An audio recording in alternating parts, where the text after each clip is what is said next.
Oi, eu sou o Christian. Eu sou a Júlia. E você está no Convocação Podcast. Hoje estamos com as irmãs carmelitas, irmã Tereza Angélica, irmã Carmen. Sejam bem-vindas, irmãs. Obrigada. É um prazer ter vocês conosco hoje, né?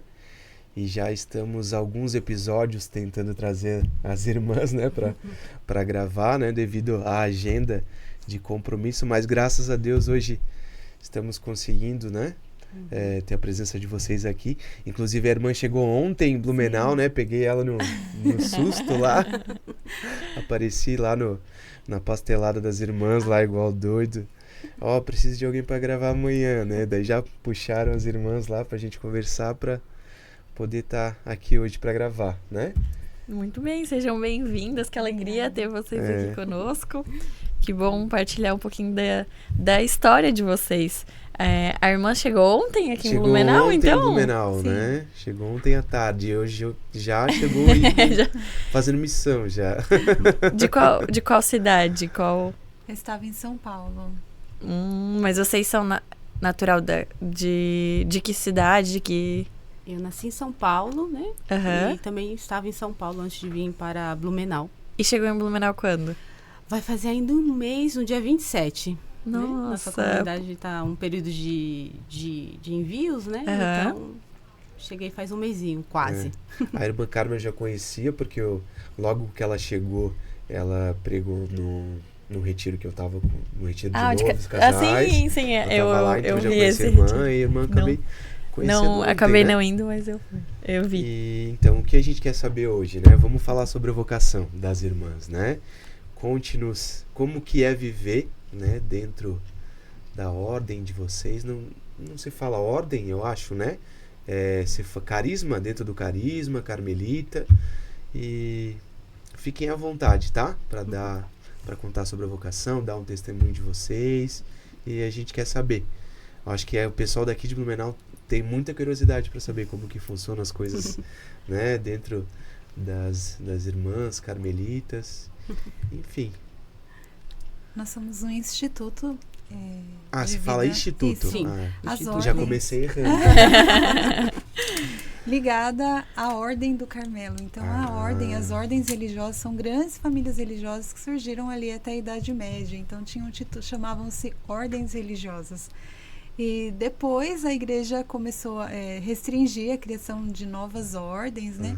E aí começaram a nascer institutos ligados a essas grandes espiritualidades, né? Grandes carismas, que são as ordens. A ordem franciscana, a ordem carmelita, a ordem beneditina, a ordem agostiniana. São grandes ordens, né? Grandes congregações que nasceram ali até a Idade Média. Sim. Depois a igreja mudou um pouco a nomenclatura. Hoje nós falamos institutos, congregações. Por exemplo, o Instituto Hesed, então, é mais ou menos... Isso. Nós nos entendi. chamamos Instituto das Irmãs Carmelitas Mensageiras do Espírito Santo. Legal. Esse é o nosso nome. É o mesmo do Frei Gilson. Isso. Sim. Os freis, eles nasceram da mesma... fazem parte da nossa ordem, né? Nós nascemos no ano de 1984, né? A nossa fundadora, Madre Maria José do Espírito Santo, nos fundou. E uns 20 anos depois, né? Ela fez a fundação dos freis, né? No ano de novembro de 2023. Não, 2003. 2003. Isso. Fazem 21 Legal. anos. Isso, 21 anos da existência dos freis, exatamente. Então o Instituto brasileiro. E começou né? em que cidade? No Espírito Santo, No Espírito em Vitória. No Espírito Santo, isso. Legal. E quanto tempo já as irmãs têm de instituto? Como é que começou né, se despertar para a vocação? Como que começou essa história, essa vida religiosa? Quer falar, irmã? Não. Eu tenho 21 anos de vida religiosa, né? Eu recebi, na verdade, né, me senti chamada à vida religiosa, era bem novinha, tinha entre os 15 e 16 anos. Eu vim de uma paróquia muito fervorosa, graças a um sacerdote, um verdadeiro pastor, que se chama Padre Nivaldo. Ele era um sacerdote muito fervoroso e que tinha um carisma muito grande com os jovens, adolescentes, crianças. E ele soube nos envolver muito bem, né? Ele soube pescar. Ele foi um verdadeiro pescador, ainda é um pescador, né? Então, a nossa paróquia, ela promovia muitas coisas para os jovens. E nesse promover, eu comecei a me envolver na vida paroquial, né? Comecei a participar das missas, da igreja. Venho de uma família cristã, porém, no início a minha família era aqueles católicos que, né, Páscoa, Natal, e com a comunhão, né, da minha irmã, primeira comunhão dela, nós começamos a participar mais intensivamente. E eu fui me envolvendo, né? Fui me envolvendo ao ponto que o padre promovia encontros para os jovens para apresentar todos os tipos de vocação dentro da igreja, seja religiosa, sacerdotal, como a matrimonial. E nesses encontros aconteceu um retiro promovido para os jovens que deveriam fazer a crisma, onde ele fez 3 dias de retiro, e aí as irmãs carmelitas mensageiras foram pregar. E ali eu encontrei elas e não pensava em vocação, porque era muito jovem, nem fazia muita ideia, né, sobre isso. E ali o coração se dilatou, né? Eu falo que foi amor à primeira vista, né? E eu fiquei muito impactada e apaixonada pelas irmãs. Porém, né, tive muito medo e muito receio e achava que era algo muito grandioso, né? E que eu não era merecedora disso. Então, eu me afastei completamente e não quis procurar as irmãs por medo mesmo, né? Porque eu pensava, bem, eu tenho a minha mãe, eu era muito apegada à minha mãe, eu tenho alguns planos, né? Eu tinha uns planos de adolescente meio maluco, né? Eu quero morar nos Estados Unidos, eu quero estudar e não sei o quê. Quem nunca, né? Quem nunca, né? Tinha alguma faculdade em mente? Tinha, eu queria fazer, na verdade, faculdade de psicologia, letras, eu queria aprender línguas, né? Eu tinha essas ambições. Então, já tinha meio que planejado a minha vida. Então, não estava nos meus planos, como diz Santa Edith Stein, né? Mas estava nos planos de Deus. É verdade. E ninguém imaginava, porque eu era a filha mais quietinha, aquela que não saía muito, que era muito apegada à mãe, que ia na missa. São quantos irmãos? 2, eu e a minha irmã. Irmãs. E todo mundo achava que a minha irmã ia ser freira, né? Porque ela que frequentava os encontros vocacionais. E a irmã é a única religiosa da família? Eu sou a única religiosa da família, que legal. a única, né? Então, ninguém esperava a minha vocação, porque eu nunca dei sinais, eu guardei tudo muito dentro do coração, né? Porque, primeiro, eu não me achava merecedora, segundo, que eu gostaria que fosse uma coisa que eu decidisse, que não tivesse interferência de ninguém. Então, eu meio que silenciei e rezava, né? E, ao mesmo tempo que rezava, tentava um pouquinho fugir, e fazendo outras coisas, né? Nessa época eu comecei a prestar vestibular, tinha os meus amigos, saía um pouquinho, enfim, fazia coisas normais de adolescente, né? Mas o desejo das irmãs estava sempre ali, né? E eu sentia esse vazio no coração, esse desejo de algo mais que não preenchia. Mas aí eu ia de um lado para o outro buscando outras alternativas, né? Sim. E até que chegou um ponto na minha vida que eu não consegui mais calar esse desejo, né, da vida religiosa. Foi quando eu estava no meu primeiro ano de faculdade, né, eu falei que eu queria fazer psicologia, mas eu fui fazer administração, tudo ao contrário, né, eu que sou de humanas, fui parar em exatas, né, e não me encontrava, mas não pela faculdade em si, porque faltava alguma coisa. Eu sentia que faltava alguma coisa. Eu era feliz, mas não completamente. E o pensamento das irmãs e o desejo da vida religiosa, nesse meio tempo eu conheci, né, a vida de Santa Teresinha do Menino Jesus, e aquilo me encantava. E às vezes eu ficava lá no meu quarto rezando, pensando, refletindo. E eu comecei a fazer um discernimento com as irmãs, participar dos vocacionais. Encontrei uma religiosa que é franciscana, que acabou sendo um pouco a minha diretora espiritual, né, a irmã Salete.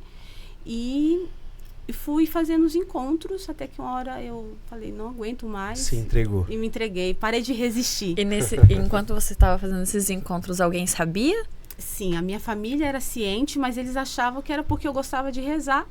Ou porque eu estava indo lá fogo de palha, né? Então, eles não imaginavam, porque todo mundo apontava para a minha irmã, que era muito ativa dentro da paróquia, era uma menina, ainda, né? Uma menina muito social, muito alegre, ela é envolvente, ela participava de muita coisa, e ela que começou para os encontros vocacionais primeiro, né? Ela que foi à frente com um grupo de amigas. Então, assim, se pensava muito que a minha irmã ia ser religiosa. Sim. né? Pelo estilo dela, a atitude, eu era mais recolhida. E hoje ela é casada? Não, a minha irmã ela é solteira, ela é professora, Aham. né? Mas, assim, ela mesmo viu que não era para ela Não a vida era a vida. religiosa. Enquanto isso, né? Eu falo que Deus, né, chama os fracos É para verdade, confundir os fortes. Bem- Né, exatamente. E eu ali quietinha, fui indo, né, meio que comendo pelas beiradas, né, Aham. refletindo, até que teve uma hora que eu falei, Senhor, não consigo mais resistir, né, me ajuda a tomar essa coragem, né, a ser firme, porque eu amava muito os meus pais. Sim. E eu tinha uma ligação com a minha mãe muito profunda e muito forte, né? Aham. Nós somos ainda grandes amigas, né? E tínhamos uma relação de confidentes. E então, isso para mim era muito complicado, né? Sim. Então, eu pedi a Deus, falei, olha, já que o Senhor não quis me dar um marido para casar, já que não é esse o desejo, né? Que eu sinto no meu coração e que eu sei que o Senhor não sente, dá graça, né? De tomar essa decisão. E na hora que eu tomar, me ajuda a não voltar mais para trás, né? Então, eu tinha entre os 17 para 18 anos, né? Aí eu não aguentei, deixei a faculdade. Porém, não falei os motivos, né? Então, para os meus pais foi um choque, porque eles não estavam entendendo muito. Entendi. Então, eu deixei a faculdade, larguei o emprego e retomei os meus encontros com as irmãs. E depois de um ano, já estava dentro do Instituto das Irmãs Carmelitas, né? Lá em São Paulo Lá mesmo? em São Paulo, né? No ano de 2004, fevereiro de 2004, com 19 anos eu entrei, né? 20 aninhos. Exatamente.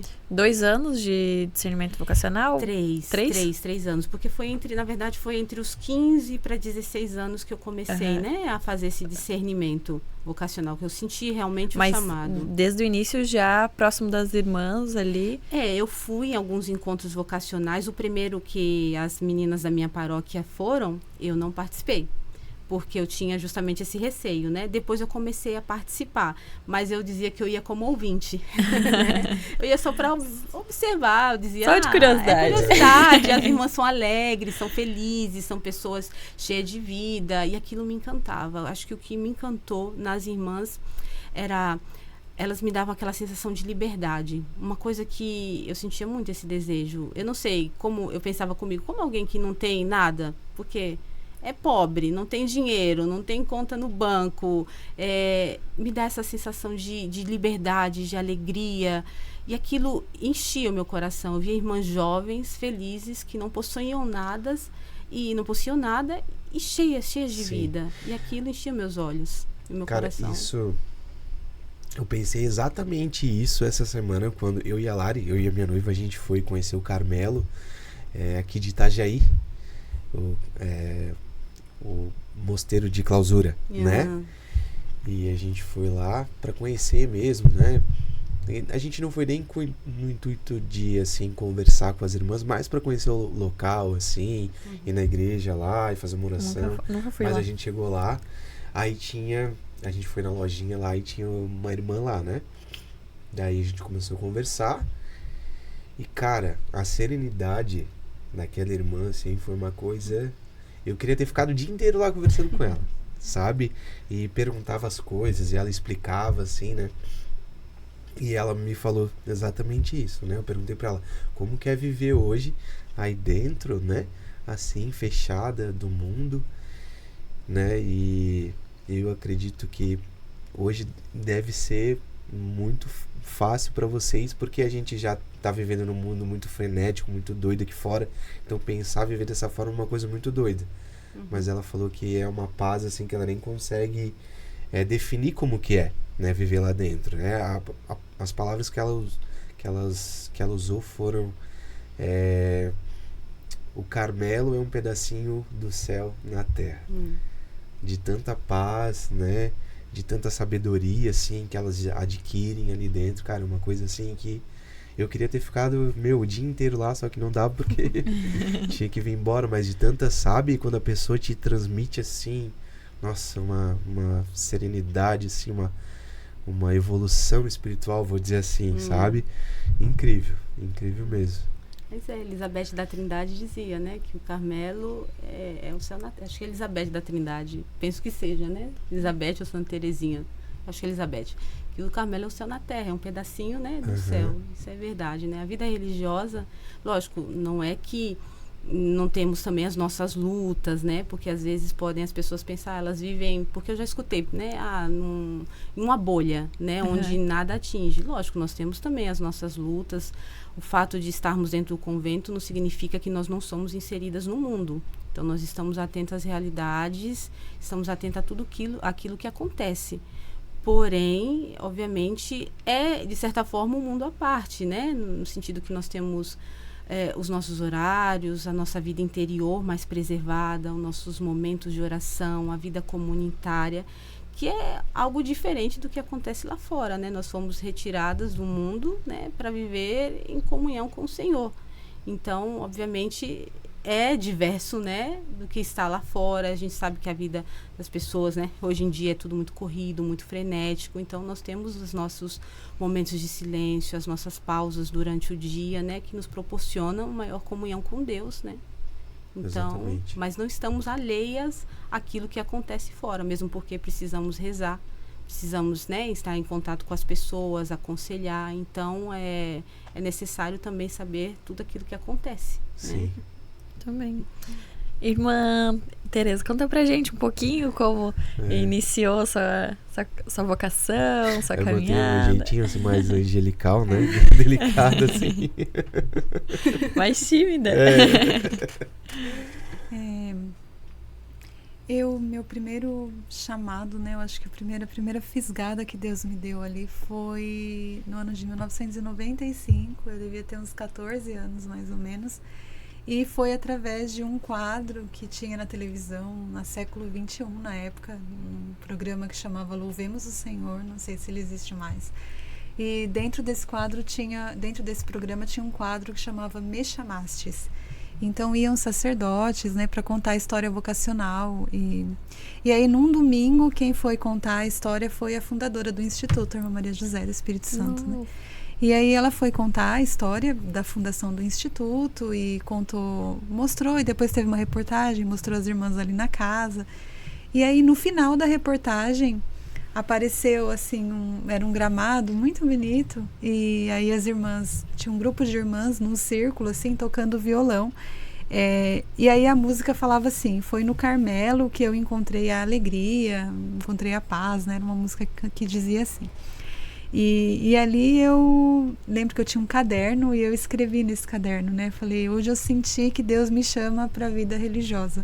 Eu quero ser religiosa. Eu era de grupo de oração, né? De grupo de jovens, sempre muito ativa na igreja, muito ativa na renovação carismática. Então, mas aí eu escutei aquela palavra Carmelo e aquela palavra ficou no meu coração, grudou no meu coração. Eu falei, eu quero ser religiosa e eu quero ser carmelita. Mas eu era muito nova mesmo. Depois eu sei que na época eu até procurei o telefone das irmãs, mas na época era muito difícil, né? Não tinha os meios que nós temos hoje, né? Não tinha internet, não tinha nada. Então aí passou. Depois, no ano de 97, eu encontrei, 98, em janeiro de 98, eu encontrei as relíquias de Santa Terezinha quando veio pela primeira vez, né? Então elas vieram esse ano. Em 98 elas vieram, né, no Brasil pela 97 e 98. E aí em 98 eu estava na Canção Nova e as relíquias passaram. E eu não conhecia Santa Terezinha. Embora meu grupo de oração chamasse Santa Terezinha, eu não a conhecia. E ali eu tive contato com a vida de Santa Terezinha, né? Mas na época eu lembro que a Luzia Santiago, ela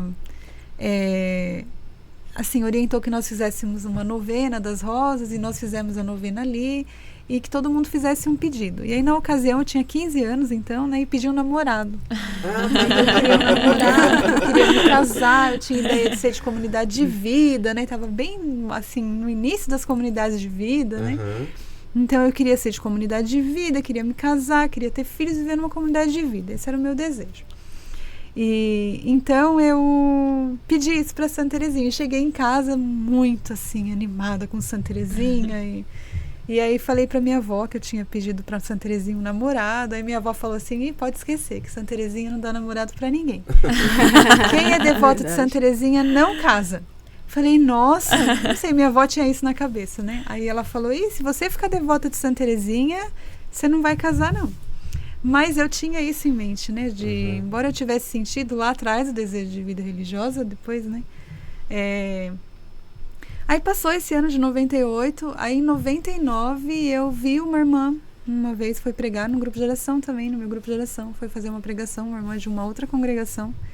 E aí quando eu vi aquela irmã, ela disse assim, que ser religiosa, né, era seguir Jesus mais de perto, né? E aí eu queria seguir Jesus muito de perto, né? Aquele desejo forte de Deus mesmo, né? De viver só para Deus. E aí eu entendi que se eu quisesse seguir Jesus mais de perto, eu teria que ser religiosa.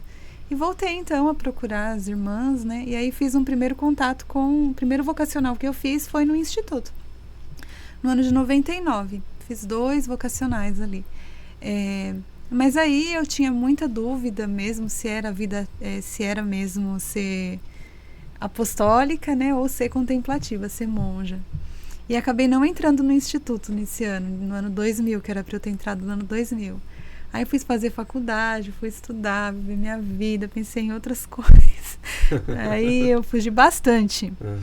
E depois, no ano de 2004, eu estava concluindo a faculdade e ia começar uma pós, mas ainda senti uma inquietação muito forte. Voltei a fazer vocacional com as irmãs, né, no instituto. Chegou a concluir a faculdade? Sim, eu fiz serviço social.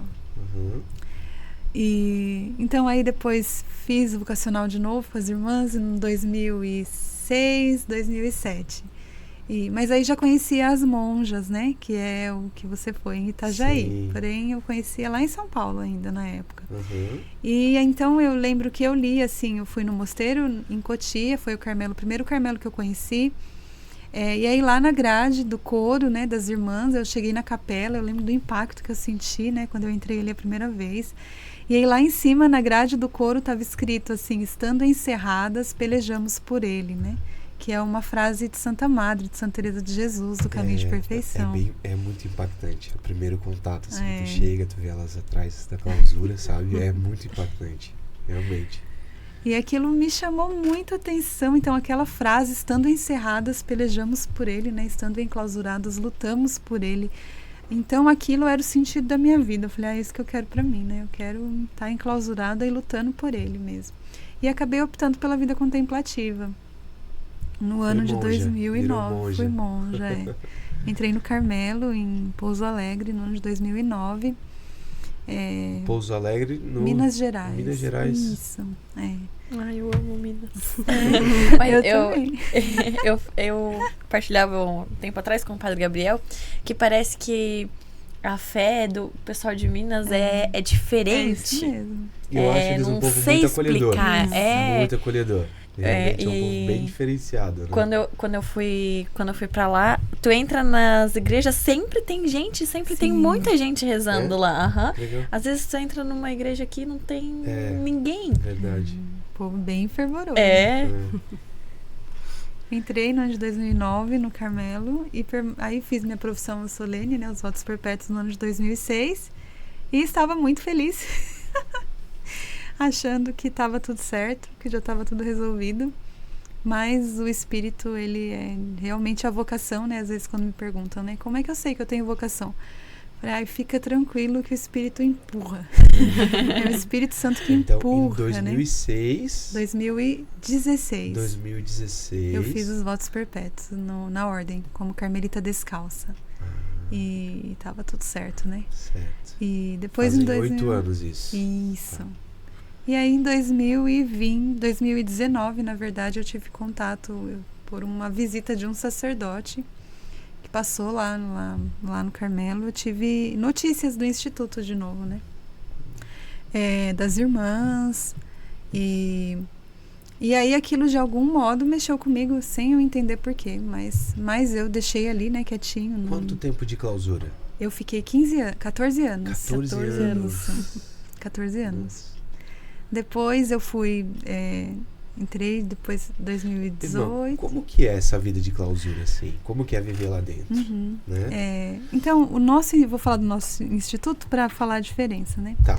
O nosso instituto, ele nasceu do desejo. Então, a nossa fundadora, a Maria José, ela era monja de clausura, né? Ela era carmelita descalça, monja de clausura. Ela é viva ainda? Sim, fundadora? Ela é viva ainda. É viva. Ela tem 84 anos, mora numa das nossas casas, lá no sítio, em Parelheiros, em São Paulo. A irmã que fundou o instituto, isso. Ela já foi ela irmã era monja de clausura, como eu era, isso. Ela era carmelita descalça. Legal. Então, ela viveu no Carmelo bem na época da renovação, bem na época do Vaticano II, né? E, então, ela pegou ali dentro do Carmelo todas as mudanças e tudo o que aconteceu na igreja ali, e a urgência da evangelização, né? Sim. A necessidade da evangelização que a igreja começou a sentir naquele momento. Então, a vida do Carmelo é uma vida que nós chamamos inteiramente contemplativa. O que é a vida contemplativa? É uma vida que se dedica unicamente à oração, sem nenhum apostolado externo. Então, as irmãs, elas se recolhem na clausura para rezar. Então, o apostolado da vida das monjas, né, das irmãs de vida contemplativa, é a oração e a imolação. A própria oferta da vida em oração e ali na vida comunitária, né, pela entrega da vida e pela oração, elas desenvolvem misteriosamente, né, diz as constituições, um apostolado fecundo na igreja, né? Então, elas salvam almas e elas ajudam a igreja por meio da imolação da própria vida, da entrega da vida e da oração. Esse é o apostolado das monjas de clausura. Então, por isso, para que elas consigam ter uma vida de oração, de recolhimento, né, de comunhão, de máxima comunhão com Deus por meio da oração, nasceu a necessidade da própria igreja da clausura, que é um espaço reservado para as monjas, né? Para quê? Né? Porque como elas precisam, né? O apostolado delas é a oração e uma oração contínua. Então, elas precisam de um espaço que as defenda e que as ajude a se manterem em oração contínua. Esse é o sentido da clausura, da separação do mundo, da solidão da clausura, né? Então, elas estão ali para rezar e para defender a vida de silêncio, de solidão, de comunhão com Deus. Assim vivem as monjas. Então, existe um horário todo organizado em torno da vida de oração. Reza-se toda a liturgia das horas, né? E oração pessoal, leitura espiritual. E aí mesmo todo o trabalho da casa, tudo é feito num clima de silêncio e solidão para que se mantenha uma vida de oração contínua, né?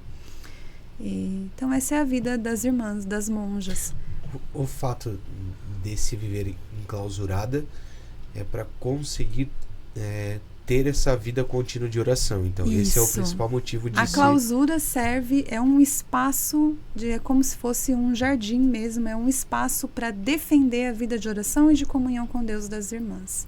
Então, é um espaço onde as irmãs vivem a sós com Deus, sem interferência, lógico, sem interferência do mundo, no sentido de sem que realidades do mundo possam interferir na vida, distrair as irmãs, né? Esse é o objetivo da clausura.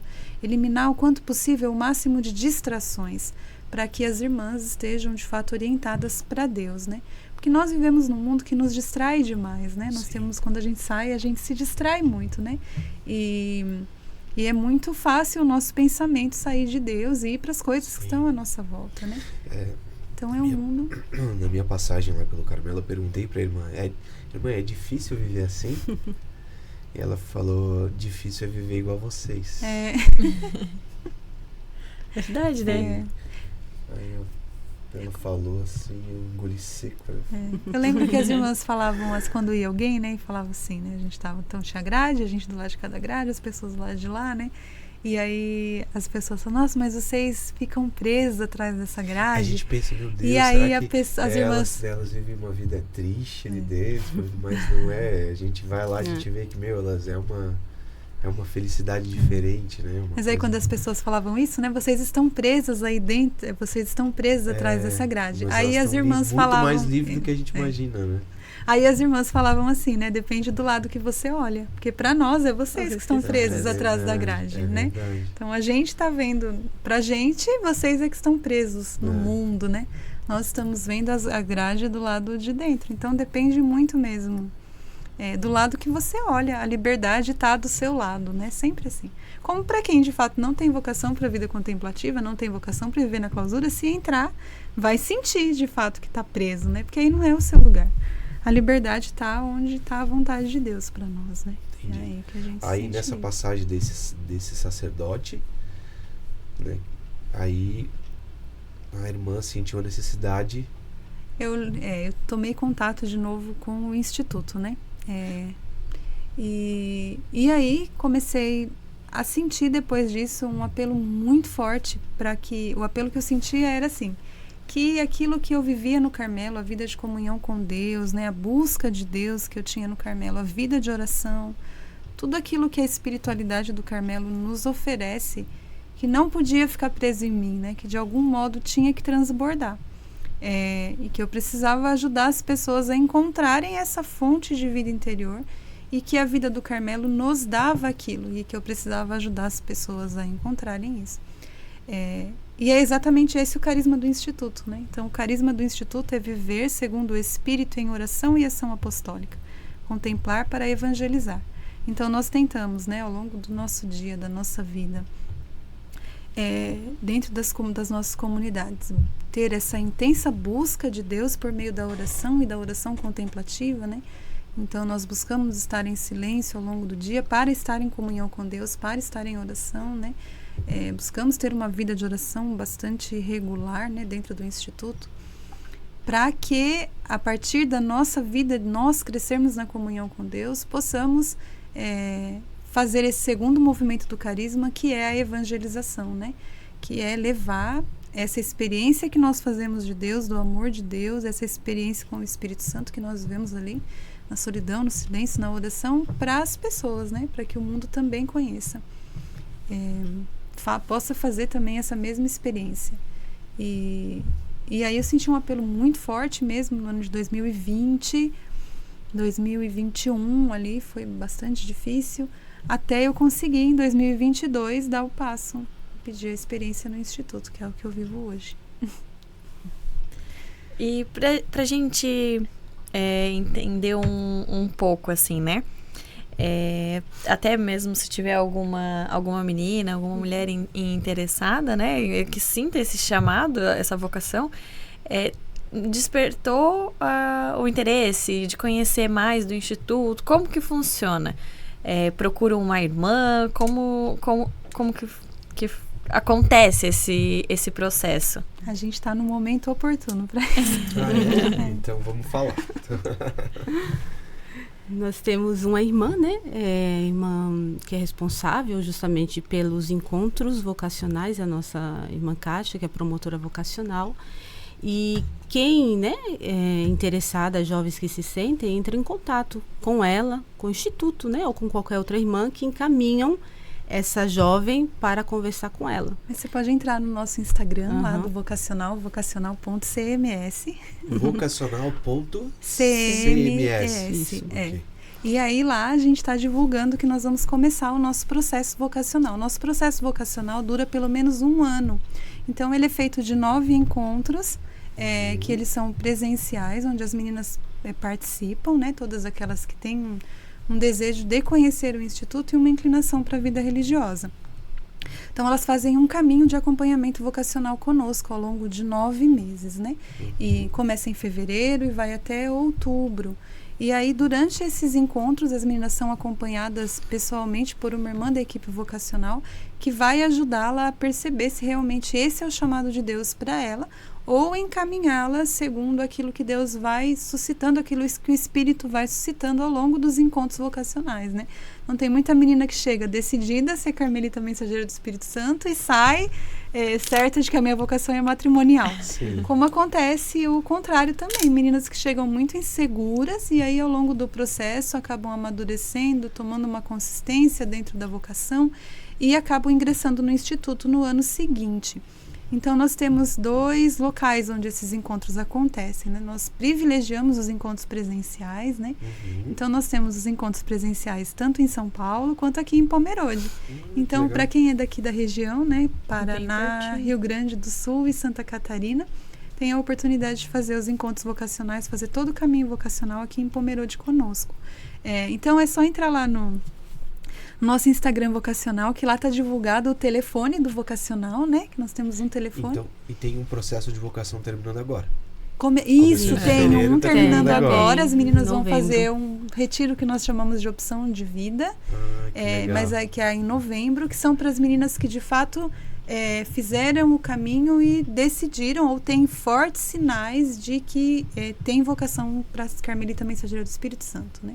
Então, legal. aí desse retiro último... Teve bastante meninas fazendo esse último processo vocacional? Nós tivemos esse ano em torno de... Começamos com 35 em São Paulo, aqui em Pomerode tinham 12, 42... Depois tem um grupo online, devia ter em torno de 60 meninas sendo acompanhadas. Bastante. Porém, Legal. que vai entrar talvez seja 10% dessas 10%. meninas. Isso. Mas todas fizeram todo o caminho, né? Sim. Então, essa é a ideia. A ideia do vocacional, né? Eu acho que isso é importante as meninas saberem.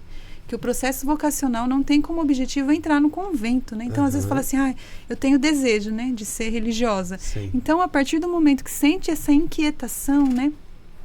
Buscar um caminho, buscar um discernimento vocacional não significa que você vai entrar no convento amanhã, né? Ou que essa é a sua vocação. Você vai ser ajudada a descobrir quais são os caminhos do Espírito para você. Esse é o processo de discernimento vocacional. E é onde que acontece as etapas iniciais de formação? Depois que passa pelo vocacional, aí a menina ali decidiu entrar, né? Pro instituto. Onde que acontece a primeira etapa? Eu sei que são por etapas, né? Depois que ela fez o depois retiro, né? Ela fez o retiro e ela decidiu. Eu Isso. quero virar irmã, né? Para onde que ela vai fazer a próxima etapa de formação dela? Ela faz em São Paulo, né? Sempre em São na Paulo. casa mãe. Não, no sítio, onde tem as nossas casas de formação. Então, a primeira etapa é o aspirantado, né? Que dura mais ou menos 1 ano, onde ela vai experimentar, né? Começa a experimentar o nosso estilo de vida, e faz missões e vive a vida comunitária conosco. E nesse meio tempo ela continua fazendo discernimento e o caminho dela, né? Acompanhada por uma mestra que ajuda, né? E faz a formação. E depois ela vai, se ela é aprovada ou se ela sente o desejo, né? De permanecer no instituto, ela tem a etapa seguinte, que é o postulantado, que dura mais ou menos 1 ano e meio, né, onde ela continua experimentando o nosso estilo de vida, vai sendo formada e sempre acompanhada por uma outra mestra, né, que ajuda ela sempre a fazer o discernimento. E depois deste 1 ano e meio, justamente se ela quer, se ela, né, deseja, ela é aprovada para o noviciado, né, e nesse ano ela faz 1 ano de noviciado canônico, que a gente costuma falar, onde elas não fazem mais, né, um apostolado, mas vivem uma vida mais intensa de oração, vida comunitária, e continuam a formação, são acompanhadas sempre por uma mestra. E no final deste ano, de noviciado, elas fazem uma experiência pastoral em outras comunidades. E depois disso, se ela se ela vê que realmente esse é o lugar dela e que ela está pronta, né, ela pede para fazer os primeiros votos, né? E aí começa a vida, né, apostólica realmente da formanda no nosso instituto. E aí depois desses primeiros votos já é transferida para... Ela vai enviada em missão, né? Depois dos primeiros votos, nos votos temporários, né? Ela já vai enviada, porque ela é professa, né? Já professou os votos de castidade, pobreza e obediência. Então ela permanece, né, fazendo formação, porque a formação na verdade é permanente. E ela é enviada nas nossas casas para fazer a missão, né? Eu sei que a irmã está fazendo um processo formativo ainda, né? Sim. Eu sei pela cor do véu. Isso que eu ia perguntar, para vocês contarem pra gente qual que é a diferença da cor do véu. Na verdade, eu uso esse véu aqui porque eu estou em período de prova no instituto, né? Então, esse véu aqui é das irmãs que ainda não têm os votos definitivos. Então, é o que nós chamamos da etapa do juniorato, né? Então, são as irmãs que não têm votos perpétuos. Embora eu já tenha votos perpétuos, né? Como eu estou fazendo a transição da ordem para o instituto. Precisa fazer de novo, renovar os votos. Então, isso. Aí eu preciso fazer um período de prova, né? Dentro do instituto, que eu estou experimentando a vida do instituto e as irmãs estão me experimentando também. Nós estamos provando uma a outra. Então, esse é o sentido do véu caramelo. Quando no noviciado, que é quando se dá início, de fato, à vida religiosa dentro do instituto, né? As irmãs recebem o hábito com o véu branco. E depois, quando professa, recebe o véu caramelo, e depois da profissão perpétua recebe o véu preto. Entendi. Isso dentro do nosso instituto, né? Cada instituto, cada congregação vai ter uma simbologia aí. Então, nesse primeiro fez o retiro, foi lá para São Paulo, não recebe o hábito ainda. Não, recebe um uniforme. As meninas usam uniforme.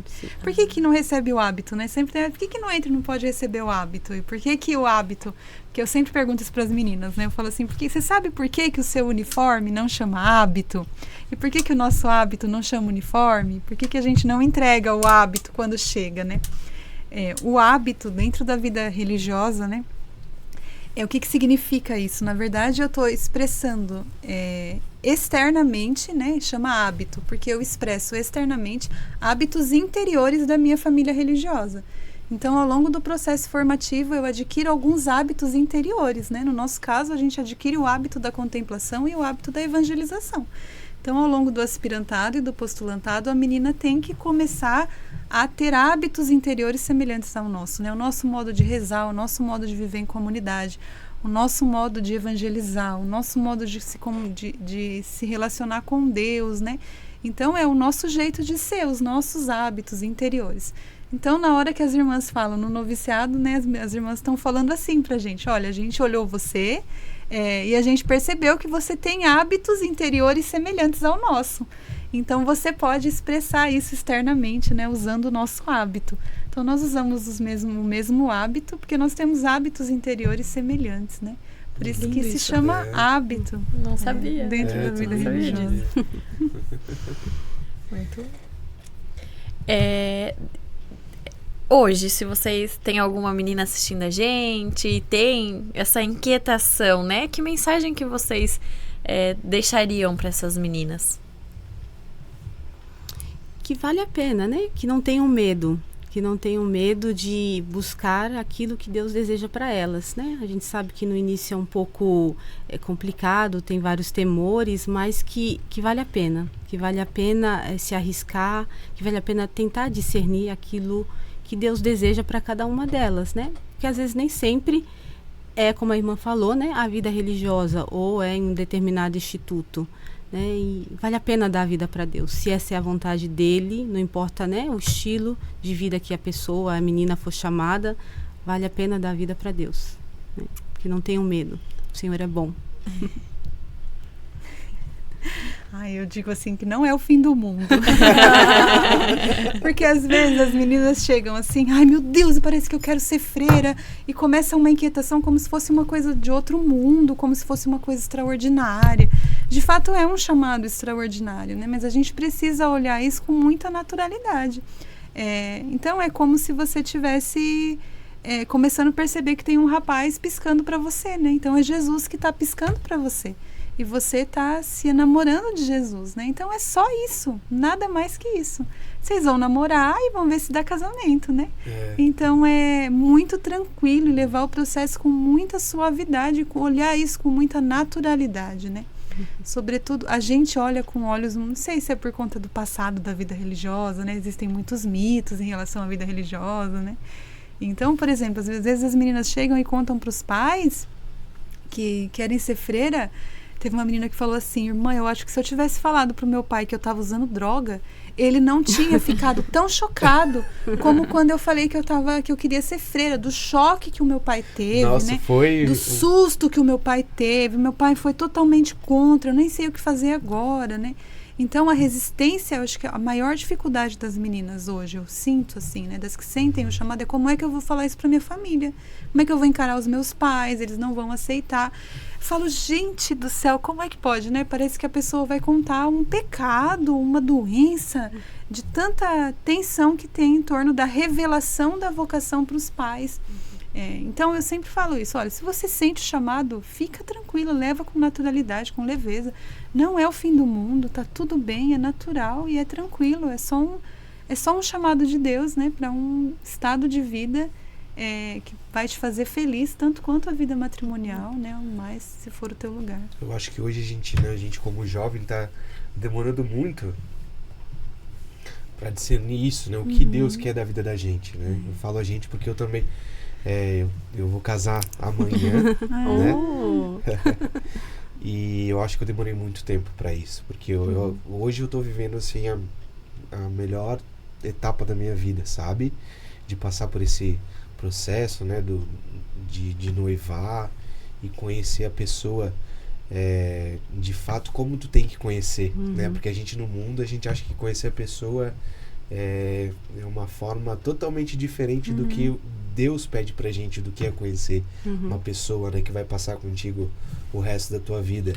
Então depois que a gente, né, eu e a minha noiva, a gente fez um processo de catequese e tal, então a gente começou a olhar essa etapa do noivado de um jeito muito diferente, e eu acho que a gente passou a se conhecer de fato, de verdade agora, né, olhando com os olhos para o matrimônio, né, o que de fato eu tenho que saber dessa pessoa, né, para passar a vida inteira com ela, porque o mundo aqui fora, ele diz que ele tem que olhar, né, a profissão, né, a beleza, o que a pessoa representa na sociedade, então ele deturpa muito o que de fato a gente precisa, né, olhar para aquela pessoa. Então eu acho que a gente demora muito porque a gente não tem coragem de pedir para Deus, cara, né, Senhor, o que você quer de mim, né?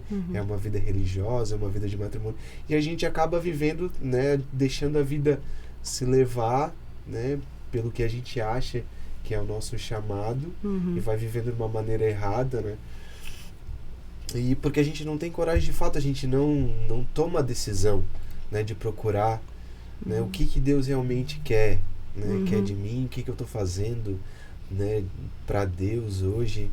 E eu acho que a gente tem que começar, o jovem católico tem que começar isso mais cedo, né, fazer um processo de vocacional mais cedo para se descobrir, né, quanto a sua vocação mais cedo.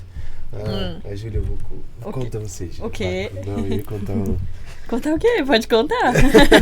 Não, a Júlia, ela acabou verdade. Ela acabou de noivar essa semana. Eu noivei segunda-feira. Parabéns. Pensa numa menina que acordou feliz na terça-feira. Eu vi o Instagram lá com stories. Meu Deus do céu, essa menina tá feliz do jeito assim. Eu tenho assim estudado muito sobre o relacionamento, assim, né? E acho que tanto a vida matrimonial como a vida religiosa, os padres, né? É um ato de coragem você dizer sim àquilo que Deus quer pra sua vida, pra sua vocação, né? Porque é muito fácil eu chegar e falar, Senhor, eu quero que minha vida seja assim, assim, assim, e tá tudo certo, tá? Vamos seguir esse caminho e fechou. Vamos embora. Mas agora falar assim, Senhor, eu estou aqui, entregue aquilo que tu quer pra minha vida e deixar que Ele conduza a nossa vida de fato, é um ato, eu vejo assim como um ato de coragem, de falar, Senhor, estou aqui, agora é contigo. É porque a gente vive em um mundo, né, onde tudo é imediato e a gente pode tocar e obter tudo. Então, realmente, tomar uma decisão onde o mundo mostra um monte de possibilidades, a gente entende que para o jovem não é fácil, né? Sim. E realmente é difícil você tomar uma decisão, você ir até o final. Precisa realmente ter um ato de coragem, mas como a irmã disse, não é o fim do mundo, né? Às vezes a gente constrói um monstro na nossa cabeça, né? E tem medo, né? Medo, tem anseios, tem desejos, e muitas vezes o abandono também, nessa palavrinha que às vezes não se fala muito, né? Porque hoje em dia a gente quer ter muita segurança de tudo, de tudo, né?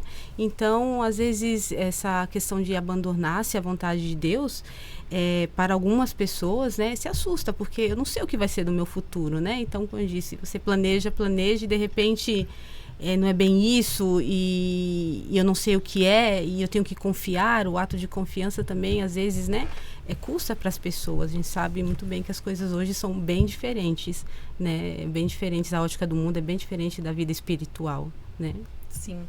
Hoje, aqui em Blumenau, como que funciona, como que é a vida apostólica? Isso, assim a gente pode chamar a vida apostólica de vocês? Sim. Vocês estão inseridas vocês moram na catedral. Perto da catedral. Da catedral? Isso. A nossa vida pastoral é ali perto, Ali, né? uhum. Eu vou falando assim porque, olha, gente, eu cheguei faz um mês. Então, as irmãs falam, você não pode dizer mais que você é novata aqui, porque já faz um mês, né? Segundo mês ainda é mais conturbado, vamos dizer assim, A a cidade, né? cidade não é assim. Então, assim, eu falo, gente, olha, parece que eu tô super inserida, mas eu ainda estou, né, começando, né, a pegar, vamos dizer assim, a conhecer a missão bem, né? Então, a gente trabalha justamente, ajuda, né, pastoralmente na catedral, com catequese, nos grupos serviço litúrgico, atendimento, e também a gente serve, né, a população no sentido... Viemos aqui no podcast, pregamos retiro, organizamos eventos, né? Então, é mais ou menos essa a nossa missão na cidade de Blumenau. Eu sempre vejo elas por ali na matriz, né? Às vezes eu vou na missa meio-dia 15 ali, e eu vejo algumas irmãs ali. Às vezes eu passo por ali, tem uma dentro da igreja ali rezando, às vezes eu tenho vontade de chamar essa irmã pra conversar. Sim, mas pode. Sim, essa é uma das missões das irmãs. A gente, fica pensando, eu não Mas vou as irmãs estão ela, ali né? exatamente para acolher as pessoas, né? Acho que é uma das missões mais bonitas que as irmãs desenvolvem aqui em Pomerode, que é a pastoral da acolhida na catedral. Então, as irmãs estão ali na catedral à disposição das pessoas, para quem de fato precisa de uma oração, precisa de um conselho, precisa de um direcionamento, né? Para ali que as irmãs estão ali rezando, né? Mas esperando alguém que necessite de fato de um conselho, de uma direção, de uma oração, né? As irmãs estão à disposição ali na catedral. São quantas irmãs hoje aqui em Blumenau? Atualmente somos em 5 irmãs. Em 5 irmãs, exatamente. E na casa de Pomerode, mais quantas? Nossa. 6. 6 irmãs. 6 irmãs em Pomerode. É praticamente, vamos dizer assim, a mesma casa, vamos dizer assim, né? Eu acho que vocês têm um contato bem grande entre as irmãs aqui. Sim. Pelo fato de ser próximo também, né? Sim, nós nos reunimos, né? Vivemos momentos de fraternidade, nos encontramos para as solenidades, festas, sempre que é possível, né? Não Legal. sempre, porque elas também têm o trabalho pastoral delas, Sim. mas somos irmãs e quando é possível nos encontramos, né? Para nos reunir, rezar, se divertir, dar risada um pouco, conversar, também, partilhar, tudo. Faz parte, sim. Lá em Pomerode, as irmãs têm uma missão junto às crianças. Elas têm o SEAMA. Que legal. Que é um centro para receber... Elas acolhem crianças em contraturno escolar. Nossa, então tem um grupo de 14, que quem quiser conhecer. Lá dentro da casa mesmo? São 2 andares a casa. A parte de cima é a capela e a clausura das irmãs. E a parte de baixo funciona esse projeto social. Então é para crianças em situação de vulnerabilidade, né? Que tem uma situação familiar, social mais complicada. Então, elas ficam ali no contraturno escolar. Elas estudam de manhã e passam a tarde ali com as irmãs. E ali tem oficinas de espiritualidade, de balé, teatro. Quem quiser conhecer, tem o Instagram também. Eu não sabia, interessante. @seama. Aí ali vão evangelizando as crianças. Isso mesmo. Sim. Começou o projeto no ano passado, esse é o 2º ano do projeto. Como que é o nome da casa lá? Chama SEAMA, ali. SEAMA. A comunidade chama São José, mas o projeto social, o espaço ali das crianças chama SEAMA. É Centro Madre Maria José. São quantas crianças lá? Hoje são 15 mais ou menos, 14 ou 15, eu não sei se são 14 ou são 15, mas são crianças. 15 crianças, são 15 crianças. Cheias de vida e vitalidade. Eu trabalho em escola. Alguma delas já sentiu também o chamado para... Elas são pequenininhas. Não é até 15 anos? Não, eu entendi até aqui. Não, desculpa, é 15 na verdade, crianças. Na verdade, a ideia é atender crianças de 7 a 14 anos, né? São 7 a 14, mas elas não, por enquanto, não tem. Por Aham. enquanto, elas todas têm 7, 8, acho que a maior. O projeto é recente. A irmã me disse que tem 9 anos, acho. Mas são só meninas ou não? Meninas e meninos. Sim. Legal. Que legal. Olha, eu acho que eu ficaria aqui mais 2, 3 horas tranquilo. Aqui, né? Muita coisa pra gente perguntar. Muita. Mas vamos fazer outros episódios, né? O episódio 2, o 3. Né? Ultimamente tem sido muito difícil gravar, porque eu já não quero mais ficar 1 hora, eu quero ficar mais tempo, daí tem que ter a parte 1, a parte 2, a parte 3 e assim vai. Mas vamos lá, a gente vai, então, ir encerrando o nosso podcast com o nosso jogo rápido. Eu coloco uma palavra pra vocês e daí pode ser a mesma palavra para as duas e vocês colocam uma palavra ou uma breve frase, assim, daquilo que vier no coração de vocês, tá bom? Então, vamos lá. Família. Base. Ai, acho que é lar. Igreja. Minha casa. Família. Fracasso. Faz parte. Acho que é misericórdia. Sucesso. Deus. Ai, acho que é segundo plano, né? Deu certo, deu, não deu? Santo de devoção. Santa Terezinha, do Menino Jesus. Beata Maria Felícia do Santíssimo Sacramento, Nossa, Chiquetunga. eu nem conheço. Ela é daqui de Santa Catarina? Não, Paraguai. Paraguai? Um sonho. Santidade, ver a Deus. Combater o bom combate, né? E guardar a fé, chegar lá. Fazer a vontade de Deus. Se pudesse conversar com alguém. Nossa. Quem seria a pessoa? Não sei se você me pegou. Santa Madre Teresa de Jesus. Acho que seria Santa Terezinha. Santa Terezinha. Coragem é? Determinação. E continuar quando não dá certo. Também. Irmã Carmen por Irmã Carmen.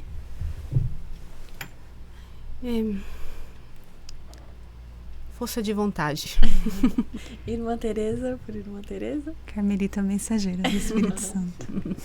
Muito bem. Querem deixar mais alguma mensagem para os jovens, para todo mundo, vontade, na né? verdade, né? Para as famílias. Uma mensagem Pra... de evangelização, uma mensagem, né, de esperança. Fica a critério de vocês. Se é o momento para vocês falarem que vocês tiverem vontade. Tereza, você deixa para você.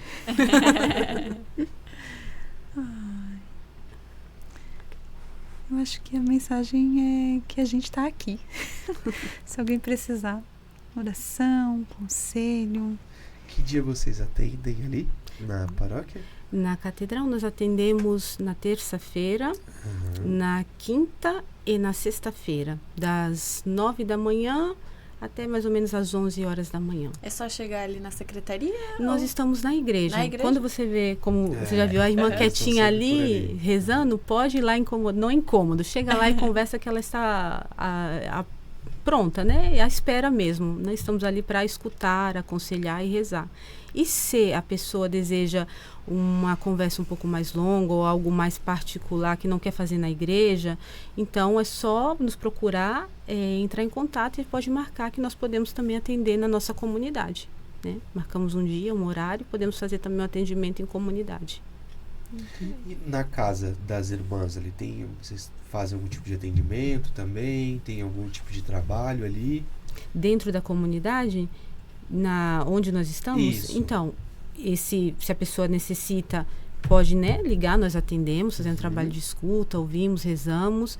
Nós, uma vez por mês, temos adoração, toda segunda-feira, a última segunda-feira do mês, das 8 horas da noite, nós temos adoração eucarística guiada.